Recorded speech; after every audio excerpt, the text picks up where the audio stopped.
Camera اور satellite جو ہے وہ سارے بر اعظموں میں ایک کمرے میں بیٹھ کے دیکھ سکتا ہے تو اللہ کا ولی کیوں نہیں دیکھ سکتا؟ چھاڑ دو سرکار، کوئی مسئلہ نہیں ہے. اگر پی آئی اے کا پائلٹ جہاز اڑا سکتا ہے تو بزرگ کیوں نہیں اڑا سکتا؟ بٹھائیے سارے بزرگانوں اور کاکپٹ سے جو ہے پائلٹ کو کہیں گے جی آپ تو نکلے نا، یہ اڑلا دے والے جی کیا مسئلہ تھی جا کے لینڈ کرنا ہے انہوں نے جتنے کرنا ہے. نہیں اگر یقین ہے تو کرے نا. کہتے ہیں نا روحانی علم تو جو ہے وہ اوپر ہے اس دنیاوی علم سے، اور اس دنیاوی علم کو یہ کر رہے ہوتے ہیں. اللہ کے بندو، خدا کے لیے نبی علیہ السلام نے جب مختلف بادشاہوں کے پاس خطوط لکھے ہیں تو ان زبانوں کے ایکسپرٹ بندے بلوائے ہیں، ان کی زبانوں میں لکھوائے ہیں. اس طرح نہیں ہوتا جس طرح آپ سمجھتے ہیں. دنیا بقدر ایفرٹ ہے. کبھی کبھار کوئی مرزانہ بات ہو جائے وہ الگ بات، وہ انبیاء کے ساتھ خاص ہے.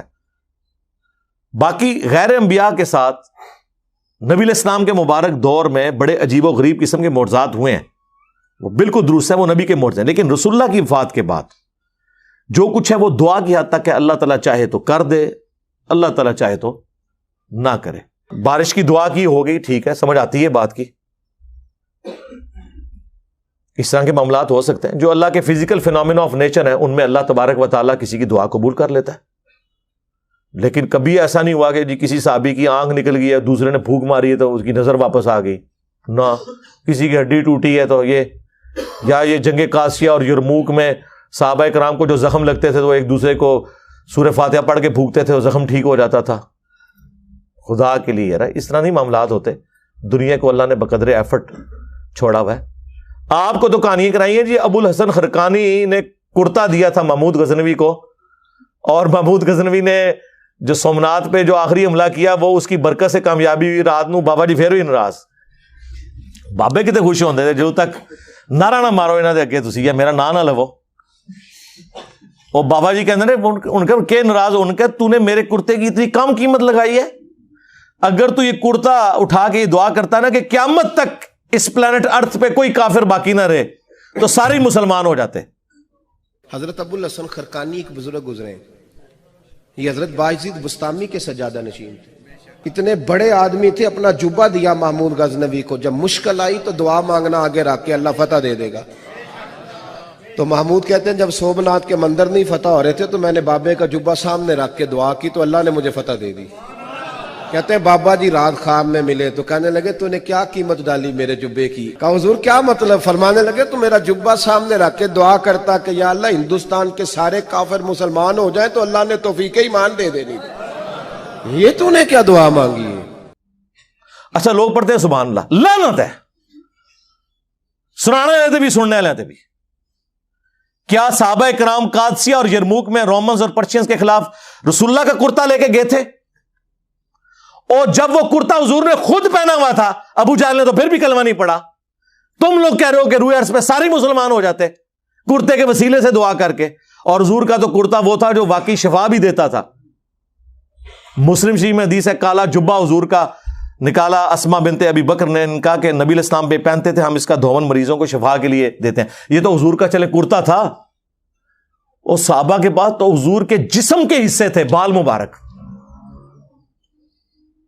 کرتا تو بہت چھوٹی چیز ہے، وہ تو حضور نے پہنا نا جو آپ کے بال مبارک. صحیح بخاری میں حدیث ہے ام سلمہ نے حضور کے چند بال نکالے ایک ڈبیا میں اور کہا کہ یہ نبی علیہ السلام کے بال ہیں.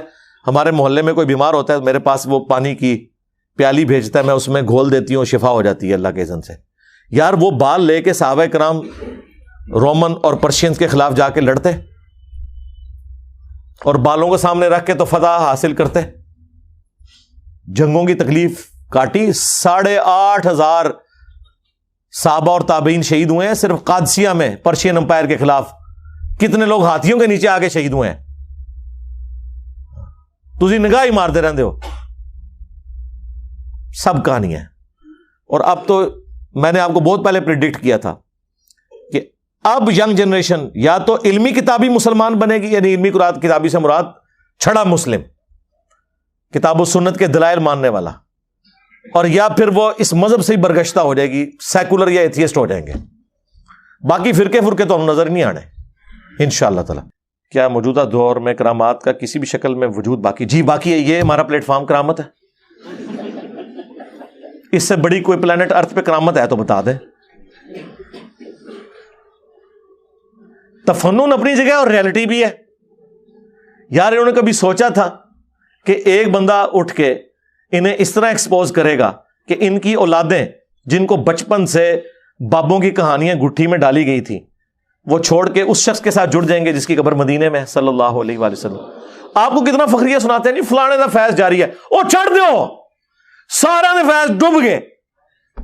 ایک یوٹیوب دی ویڈیو, ایک میرا نعرہ نا سب کچھ لے گیا. تو یہ کرامت نہیں ہے. کرامت یہ ہے کہ اللہ کا کرم ہو جائے کسی پہ, کسی کی دعا قبول ہو جائے, کسی کی ایفرٹ اللہ تعالیٰ قبول کر لے اور اس کی برکت سے کوئی معاملہ کو جاری فرما دے. یہ لادہ بات ہے کہ تبلیغی جماعت اتنی بڑی کرامت ہے, لیکن دیوبندیوں کے نزدیک, بریلویوں کے نزدیک گمراہی کے پیشوا ہیں یہ. اور باپا جانی کی دعوت اسلامی اتنی بڑی کرامت ہے بریلویوں کے نزدیک, لیکن دیوبندیوں کے نزدیک گمراہی کی پیشوائیت کا شرف انہیں حاصل ہے. تو تعداد کی بنیاد پہ, جماعتوں کی بنیاد پہ تو یہ ایک دوسرے کو نہیں ماننے کے لیے تیار, تو یہ چھوڑ دیں. تو کرامت کے اوپر میں نے مفتی منیب الرحمان صاحب حافظہ اللہ نے جب میرے خلاف ایک مضمون لکھا دنیا اخبار میں, تو میں نے ان کی طبیعت صاف کی تھی کرامت اور معجزے کے حوالے سے کہ ہم مانتے ہیں, لیکن وہ چیزیں جو واقعی رپورٹ ہوئی ہیں. اور اس میں نے دیکھیں کتنے عرصے سے انہیں کہا ہوا ہے تخت بلقیس کی انہوں نے رٹ لگائی ہے. تو میں نے کہا تھا وائٹ ہاؤس لا کے مرگلا ہلز پہ رکھیں, اگلے دن میں بریلوی ہونے کا اعلان کر دوں گا. ہاں لیکن مجھے دکھانا ہے آپ نے. انشاءاللہ میں جیسے ہی اسلام آباد انٹر ہوا اور میں نے پڑھا لا حول ولا قوت الا باللہ, تخت بلقیس تو غائب ہو جائے گا, وائٹ ہاؤس تو غائب ہو جائے گا, وہ نظر کا دھوکہ ہوگا. اور غائب نہ ہویا ٹھیک ہے میں بریلوی ہو جاؤں گا, ٹائم قیامت تک جائے. کرامات کی وجہ سے مقام طے کرنا, کوئی مقام طے نہیں ہوتے سرکار.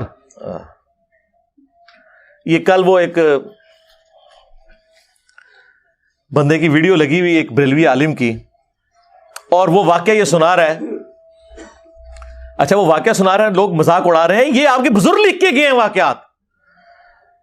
تذکرۃ الاولیاء شیخ فرید الدین عطار نے 800 سال پہلے لکھی, عربی میں کتاب ہے. یہ دنیا میں جتنے قصہ کہانیاں آپ کو مصباحی صاحب بیان کر رہے ہوتے ہیں یا کوکب نورانی صاحب بیان کر رہے ہوتے ہیں یا وہ پیر اجمل قادری صاحب بیان فرما رہے ہوتے ہیں یا اور لوگ, یہ ساری کہانیاں وہ ہیں جو لکھی ہوئی ہیں تذکرۃ الاولیاء میں. اور بریلوی اور دیوبندی دونوں اس کتاب کو پرنٹ کیے ہوئے ہیں اردو میں, اور بریلویوں اور دیوبندیوں کے بزرگوں کی کتابوں میں واقعات ان کتابوں سے ہیں, چاہے وہ فضائل اعمال ہو شیخ زکریا کاندلوی کی, چاہے وہ فیضان سنت ہو الیاس قادری صاحب کی.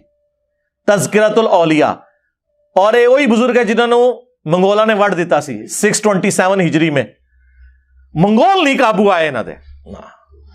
یہ ساری کہانیاں آپ کو جتنی جنید بغدادی, بایزید بستامی, داؤد طائی, معروف کرخی, سری سکتی, ساری سٹوریاں یہ اس کتاب میں لکھی ہوئی ہیں. جو مولانا بیان کر رہے تھے اور لوگ ہنس رہے تھے, یار آپ ان بچوں پہ ہنس رہے ہیں, یہ تو ان کی جائز روحانی اولادیں ہیں, شیطانی اولادیں نہیں ہم کہتے, پھر یہ برا مانیں گے, کہ جنہوں نے یہ واقعات لکھے ہوئے ہیں. اور واقعہ کیا بیان کر رہے ہیں؟ واقعہ یہ بیان کر رہے ہیں کہ جی ایک دفعہ جو ہے نا وہ حضرت معروف کرخی جو تھے وہ بیمار ہو گئے.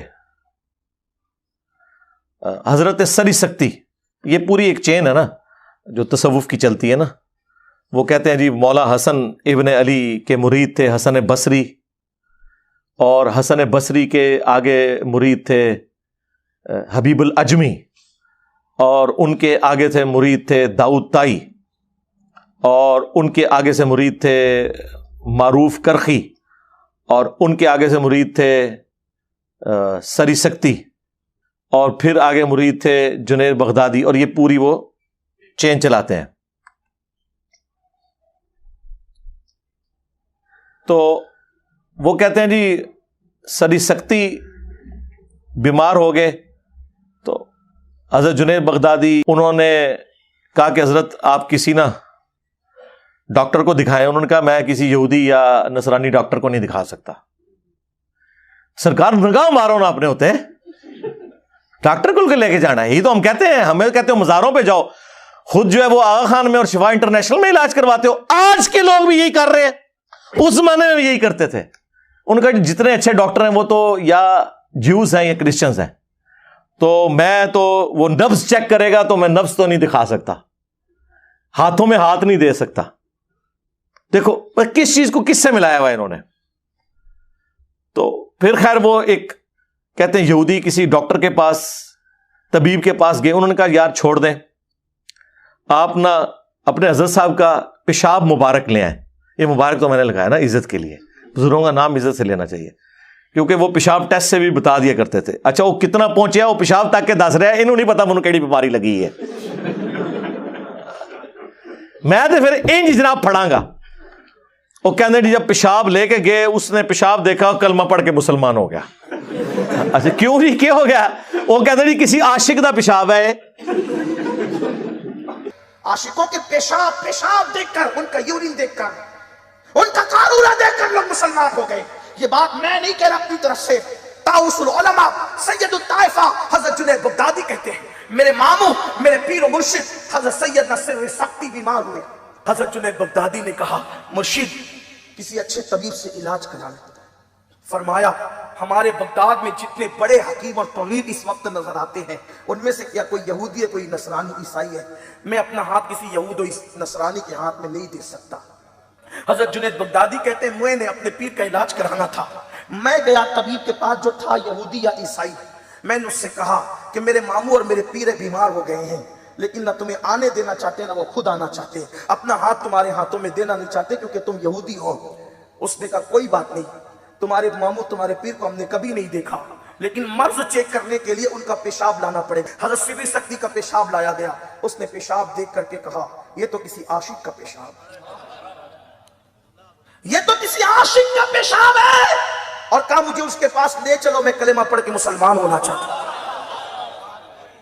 تو اس نے کہا یہ عشق, اچھا انہوں یہ بھی پتہ لگا کہ عشق الہی دا رنگ ہویا ہوا ہے, یا کسی یعنی عورت کے عشق میں ہے, کسی منڈے دے عشق میں. ہاں منڈے دے عشق بھی ہے جی, یہ مادھو لال حسین. ہاں یہ وہ بیاں تے ہے, ان دی گل ہے پرانے بھی. مادھو لال حسین, یہ مادھو لال ہندو لڑکا ہے, اور حسین نامی وہ بزرگ ہے جو ان پہ عاشق تھے, اور وہ ان کو کٹھا دفنایا گیا, اور وہ مزار باقاعدہ یہ ریٹن میں انہوں نے باقاعدہ کتابوں کے اندر ان کی کرامات لکھی ہوئی ہیں. تو وہ پیشاب دیکھ کے جو مسلمان ہو گئے, کہتے ہیں جی وہ یہ کرامت ہے بزرگوں کے پیشاب دیکھ کے. آپ وہ کہتے ہیں آپ بزرگوں کیا سمجھتے ہیں, ان کے تو پیشاب دیکھ کے لوگ کلمہ پڑھتے ہیں. یار نبی علیہ السلام کو تو دیکھ کے ابو لہب نے کوئی نہیں کلمہ پڑھا, ابو جہل نے کوئی کلمہ نہیں پڑھا. یہ کون سا دین ہے جو آپ پیش کر رہے ہیں؟